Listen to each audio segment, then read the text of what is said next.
G'day everyone. Today could be a bit of a longer video. Not too long, but it's going to be worth it. I'm going to take you through every single step on how I do my grey spawn King Oyster mushrooms. A lot involved, but it's pretty simple and well worth having a shot. So if you ever wanted to grow King Oyster mushrooms at home, the cheapest possible way, hang about and I'll show you. We've got a little bit of prep to do. And one of the key aspects of doing mushrooms at home is pasteurization or sterilisation. And I'm going to be using the alkaline or lime bath method. You can use a hot water method where you fill a tub up with water over 70 degrees, 60, 70 degrees. You let it soak for an hour or two and then you take it out. My problem with that one is I don't know that it works all that well. It's only suitable for oyster type mushrooms and things that grow in straw and don't require sterilisation. And it's difficult to do because the lady curmudgeon won't let me do it in the bathroom and I've got no hot water out the back. So a little bit difficult. Now, to do this, we've got to make sure we get the pH of the lime solution correct. So step one, get a pH meter. And here is one that I bought. It's only a few dollars off Temu. Comes with a few packets of the calibration powder, which I'm going to go through and show you how to calibrate that. I might take that out and put it in another video. So I have here about a 90 litre bin that I'm going to fill full of the hydrated lime solution. And we need around 100 grams of hydrated lime, which I have in this huge bag over here. Now, from memory, it's not very heavy. We don't need to be terribly exact with this. So I'll put that much in, and the reason we don't have to be exact is a couple of reasons. First one is, as long as we're raising that pH, it's all good. And the second one is we've got a pH meter to check it. And it has to be between 11 and 13. So let's fill this up. People say you should use glasses and gloves and things, but as long as you're careful. And we're going to fill it about 60%. Okay, we've got our pH meter out. We'll turn it on and we'll give it a check. And it is sitting at 12.72. I'm going to add a little bit more in because we're probably going to top it up with water, but that's pretty close. Not bad for a guess, eh? Just adding a little bit more in. That stir through. And now we need to get our onion bag and fill it up with straw. And this is just pretty standard sugarcane mulch.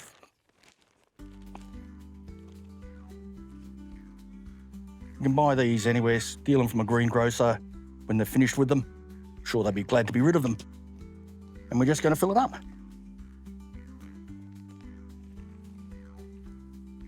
I'll come back. So there we go. It's all packed in there. I could have got a bit more in, but I just used up the last of that bag. We make sure it's all pushed down. Tie it off like so. And we drop it in. No, that'll be enough. Now that will float. So what we now need to do, we set our bucket on top, find where we left our hose, and let's just fill it up with water.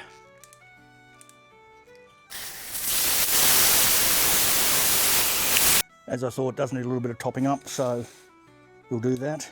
Again on jet, so it stirs up. We'll do another pH check after this. Fully submerged. Let's get our pH meter again. And it's still sitting at 12.63. So that's a good level. Now, we have to leave it for a day. We'll come back tomorrow morning, hang it out to dry for a couple of hours, and then we'll get our grain spawn in. So I've left the sugarcane mulch soaking in its lime bath overnight. We're going to take it out and let it drain. So if we come down here, take our bucket of water off, and we'll lift it out and we'll sit it on another bucket that I have on the lawn. So out she comes. Just let it drain off a little bit here. Right, let's go and stand out here.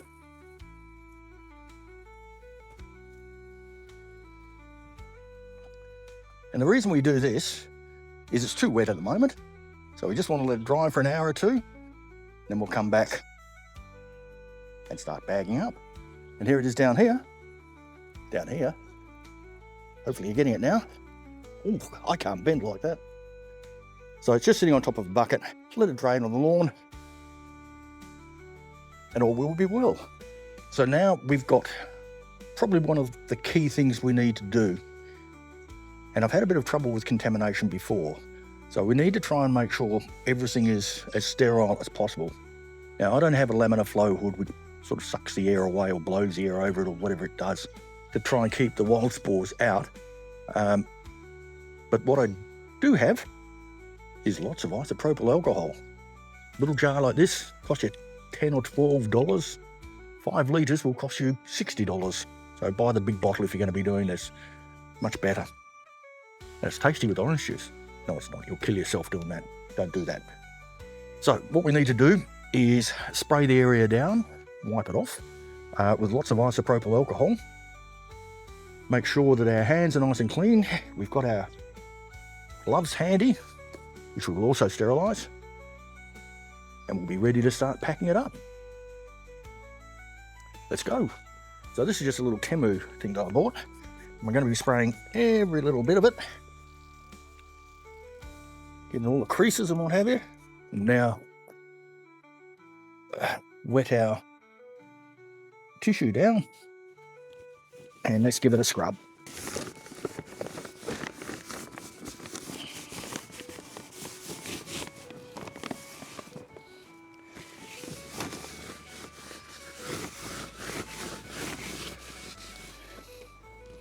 You're probably only going to need 2 bags. Spray the outside of them. Both sides, of course, and we will spray inside as well. Our substrate has been draining for about 40 minutes or so. I've got my King Oyster substrate. There's 2 kilos here. I weighed the substrate. There's 10.5 kilos there. Now, I could get away with using 1 kilo of this, but because of my environment, I'm going to use the full 2 kilos, which is probably a bit over the top, but I'd rather be safe than sorry. So let's get the substrate out, mix in our grain spawn, and start putting it into our large bags. So I've refilled my isopropyl alcohol. I'm going to spray the outside of our bag here. Give around here another spray because it's been sitting for a little bit. Spray our hands. May seem a bit over the top, but we're going to get our gloves on. Pop our gloves on, give them a spray.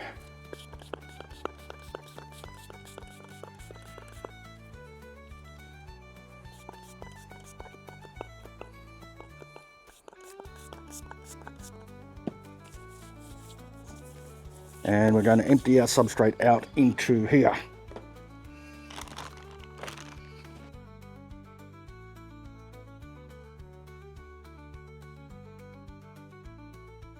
Right, there's that. As I said, I could probably use half of this, but I'm going to use a whole lot. Again, sterilise. Just got straw on it from my hands. Let's open the bag up.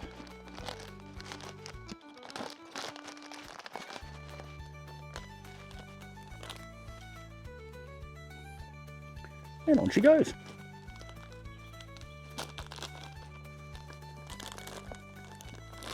We love these King Oysters.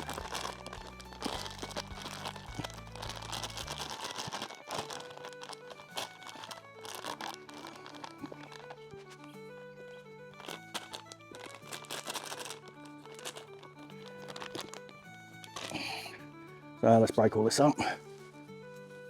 start mixing it through. As I said, I could probably get away with a lot less, but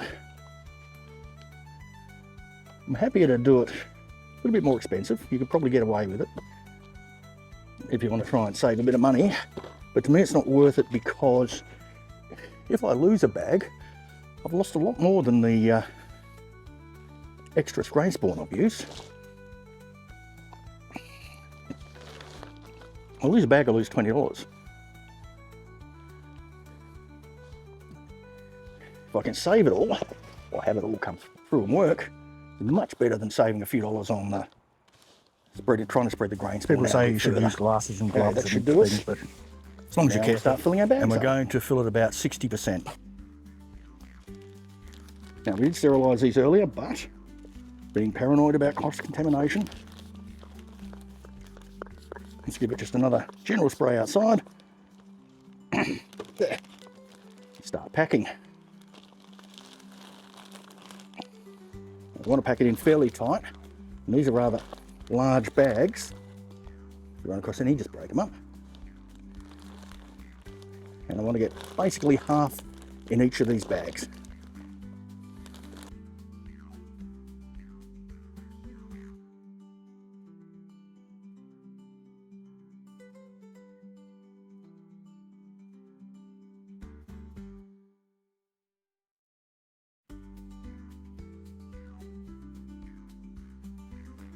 For about $35, I think it was, plus the freight, but I get more than one bag at a time.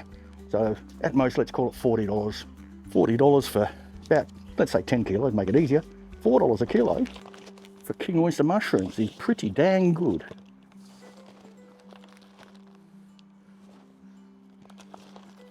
Yeah, I'll easily get 2 full bags out of this.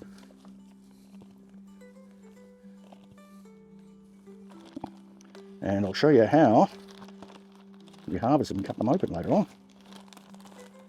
So I'm not going to publish this video until we've done everything. Firming it down. We don't want big air pockets in there.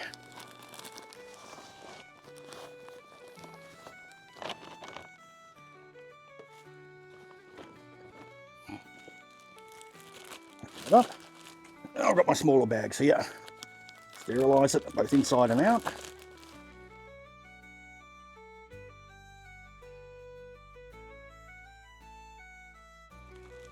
Yeah. Now I'm surprised. That's quite a bit more than I expected. So I am going to do another small bag. And then we'll use this to whatever's left to top up. And there's definitely enough in that one. So we'll just squash it down so we don't get any pinning inside the bag.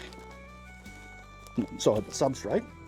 I'm going to attempt to use one of my new collars. Now, it didn't work on the big bag. What they are, they've got a little collar that goes around the neck of the bag. Pull it through. So if you're contemplating these mushroom bag sealers, don't. They're rubbish. They do not fit on there. They're too tight when you've got the bag on.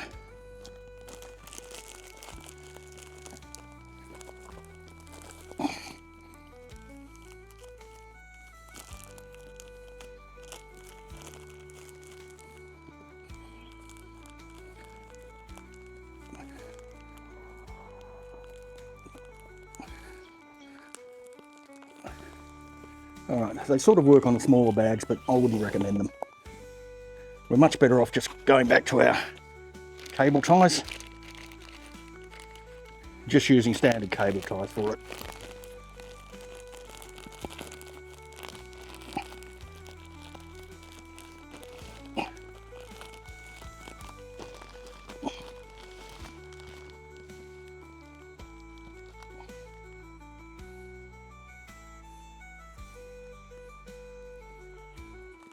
Just very cheap, oldie cable ties. So I wouldn't use on anything you need to keep tied up for a long term, because they become very brittle. Now I found the bags, as I think I mentioned earlier, work much better for King Oyster rather than the buckets. I'll explain why. Let's when we're opening them, but it's to do with the carbon dioxide. And the bit of the mushroom that we actually want to encourage growth on. These are different. The best part of these is not the cap, but the stem. And that's very different to most other mushrooms. So we really want long, thick stems on this. Okay, so I'll label these up. Some really nice bags, 4 bags.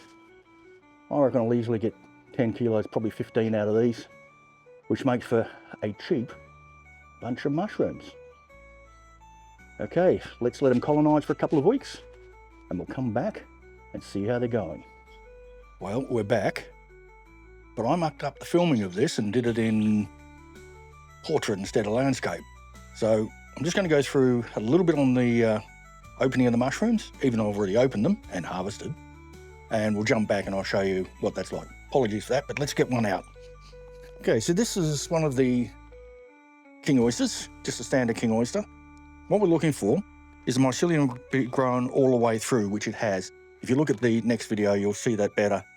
But to grow these, what we do is we just cut the top of the bag off, we open it up,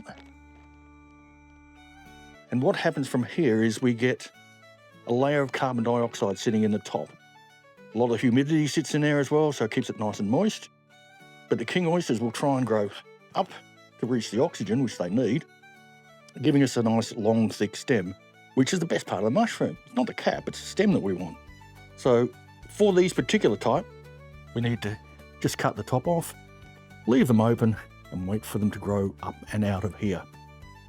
All right, let's have a look how they were when they were actually ready to cut open. What we're going to do is just cut the very top off. Like so. Now, if we have a look inside, it's not pinning yet, but it has started, I just noticed here.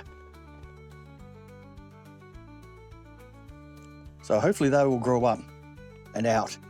And the idea with King Oysters is we need to get them to grow tall because the stem is the best part. So to do that, open the top, we'll get a layer of carbon dioxide down here. Mushrooms will try to grow up to reach the oxygen. So let's pop this one down here. This is our normal King Oyster.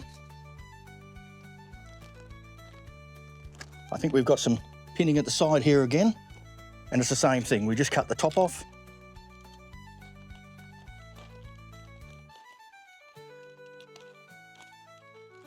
Oh, lots of pinning. That's really coming along nicely there. I'll show you. Look at this. We've got some nice King Oysters coming up in there already. So we probably should have opened this a couple of days ago.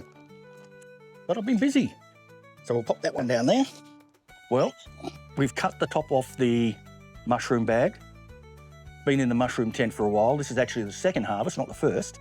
And as you can see, these King Oysters that are growing in straw have grown upward, trying to get to the oxygen. And we've got some really nice stems. So let's just pop that one out and you can see what I mean. There we go. One King Oyster mushroom. Nice long stem because that's the nicest part of it. And we'll see what else we can get out of this one. There's one that hasn't quite turned out, so we'll put him in the compost. But there's another little one. People say you should use glasses and gloves and things, but we as long as you have care. got some more And we're coming going to up. fill it about 60%. We've got a little bit of contamination in there, but it's nothing to worry about. They're a little bit too damp, these ones. We might not get another flush out of it, but that's not too bad. As a bonus, have a look here. We've got shiitakes. I'll turn that around. Okay, here we go. We can, oh, I think we might cut those off.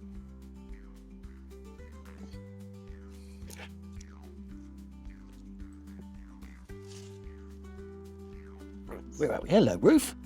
You come to say hello?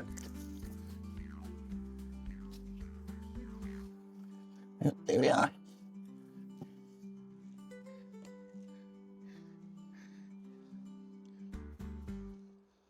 This is our first flush of shiitakes.